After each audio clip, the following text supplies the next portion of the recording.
Mountbatten जब इस देश में आया तो वो गांधी जी को मिलने के लिए बुलाया।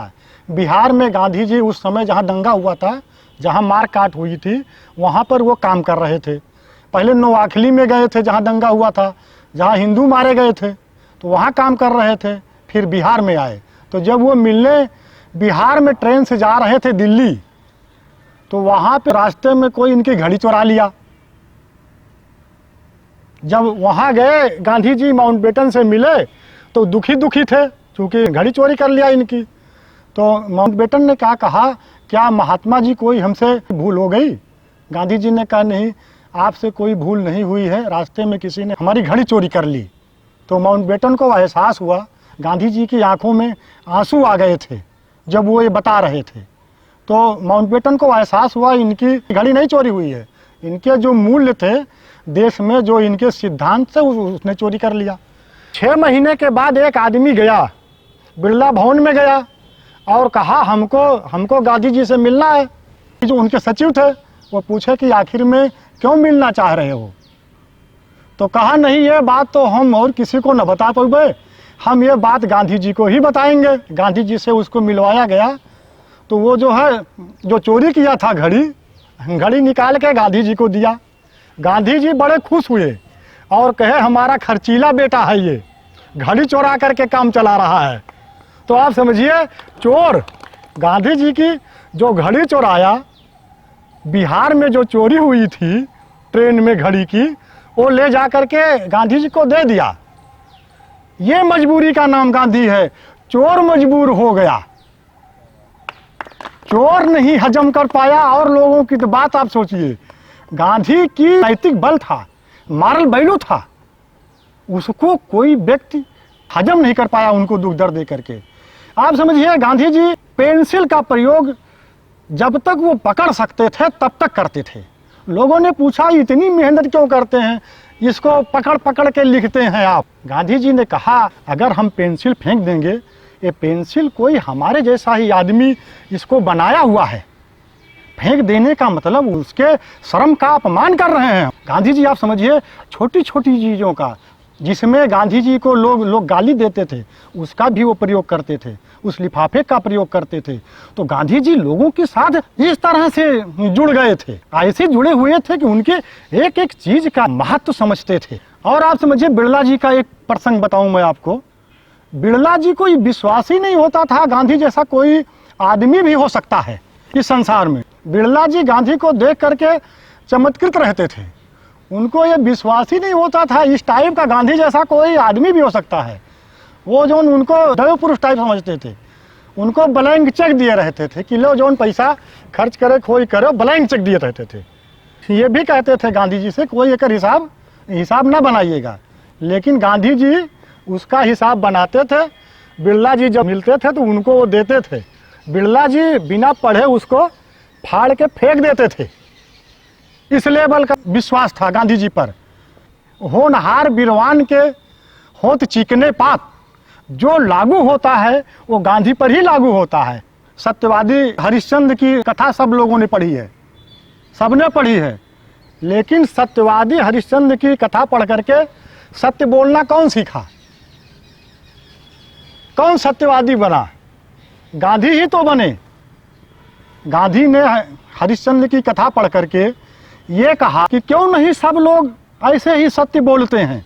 सत्यवादी हरिश्चंद्र की कथा पढ़ के सत्य बोलने लगे। श्रवण कुमार का जो नाटक देखे, पितृभक्ति उनके अंदर उपज गई। एक और देखिए बात, बहुत महत्वपूर्ण बात बता रहा हूं मैं, ध्यान से सुनिएगा इसको। गांधी जी के बचपन का उदाहरण आप देखिए। सत्यवादी हरिश्चंद्र का नाटक देख करके सत्यवादी बन गए। श्रवण कुमार का नाटक देख करके पितृभक्ति उनके अंदर आ गई। और अहिंसा का एक जबरदस्त उदाहरण आप देखिए गांधी में, जो शायद कभी किसी के दिमाग में वैसा भाव आया ही नहीं होगा। एक बार गांधी जी को इनके बड़े भाई पीट दिए, रोते हुए अपनी माँ के पास गए। माँ ने पूछा तुम क्यों रो रहे हो? गांधी जी ने कहा बड़े भैया ने हमको पीट दिया। तो इनकी माँ ने कहा तुम क्यों नहीं पीटे? कहें हमको क्यों बताती हो माँ जी, माँ हमको क्यों बता रही हो कि हमने भैया क्यों नहीं पीटा। अरे उनका मना करो, हमें ना पीटें।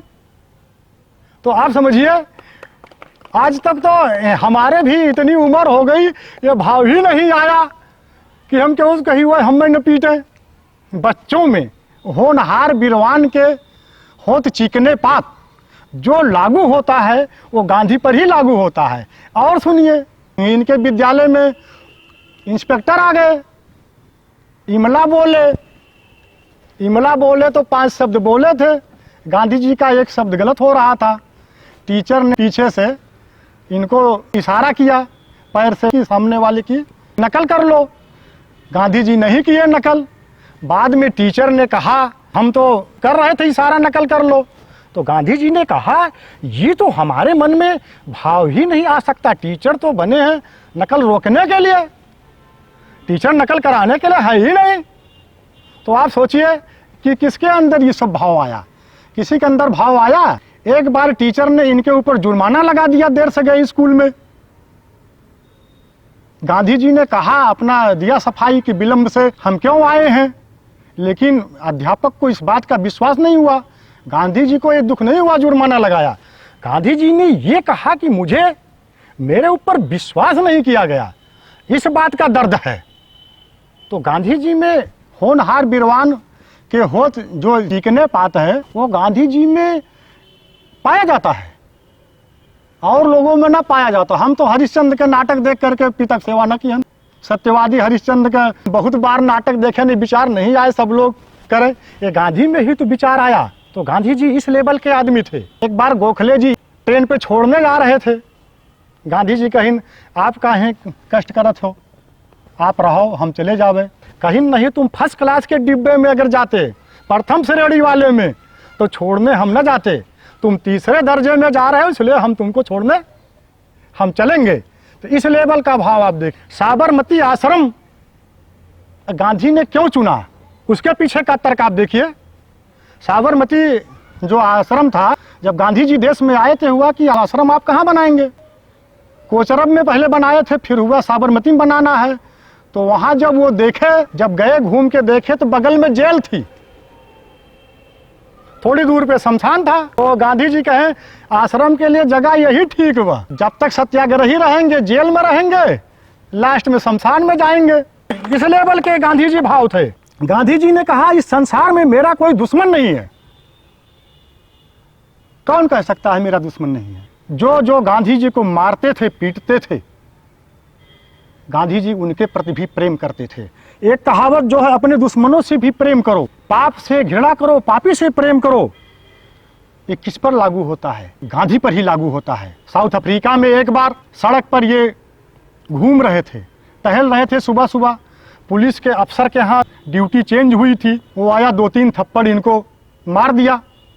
एसपी साहब ऊपर से देख रहे थे, कहें गांधी तुम इसके खिलाफ मुकदमा लिखाओ, मैं गवाही दूंगा।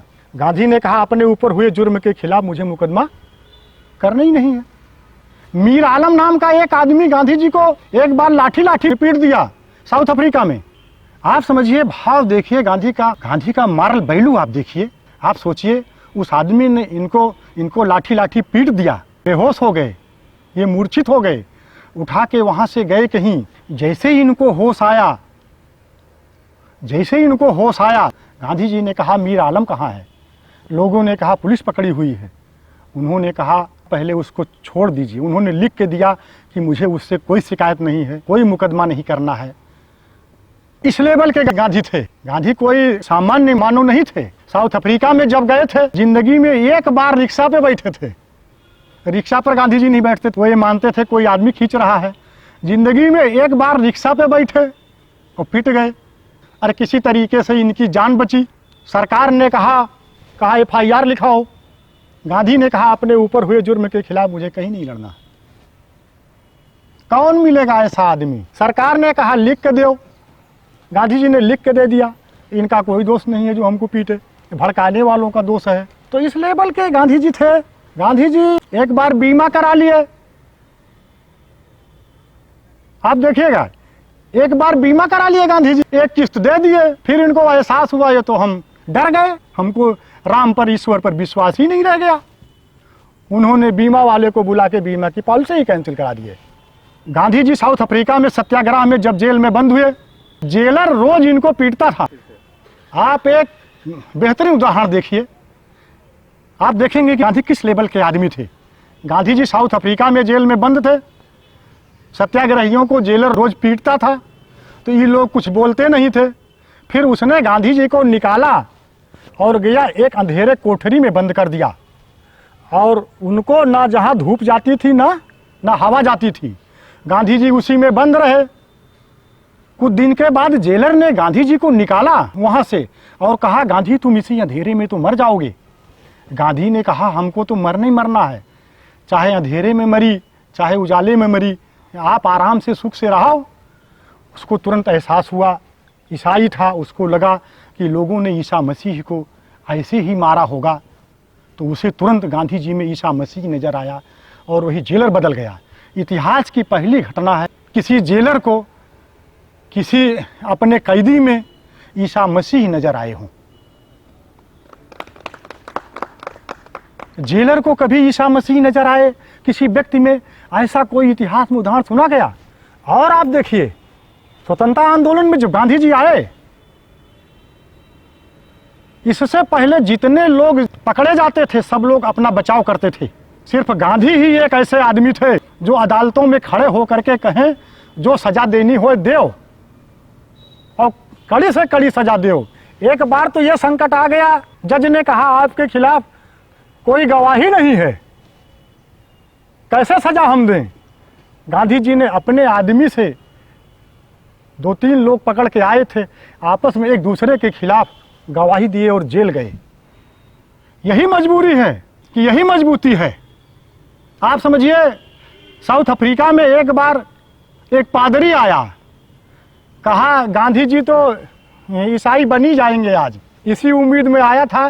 गांधी जी का एक मित्र इनको लेके आया था और कहा चलो गांधी जी ईसाई बन जाएंगे, और तो लाया गांधी जी से मिलवाने।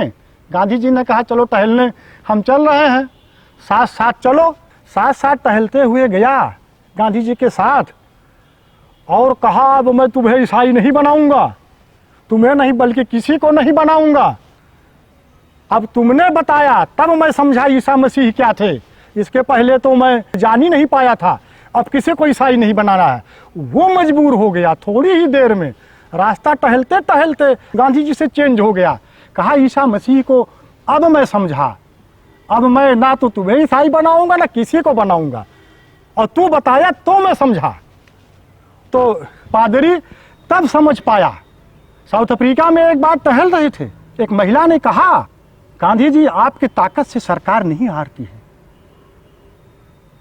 आपके जो अच्छे गुण हैं, अच्छाई है, सरकार उससे हारती है, इसकी कोई काट सरकार के पास नहीं है।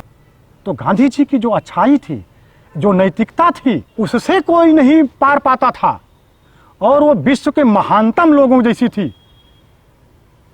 और एक बात समझिए, जब कोई आदमी निराश हो जाता है जीवन में, कितना भी आंदोलन कर ले, लड़ाई कर ले, वो कर ले, जब नहीं जीत पाता है तो कहाँ जाता है? फिर गांधीगिरी करता है, फिर फूल देता है, फिर किताब देता है, फिर जो भी करता है। अंत में निराश आदमी जब कोई सहारा नहीं पाता, गांधीगिरी पर उतर आता है, वो गांधीगिरी करता है।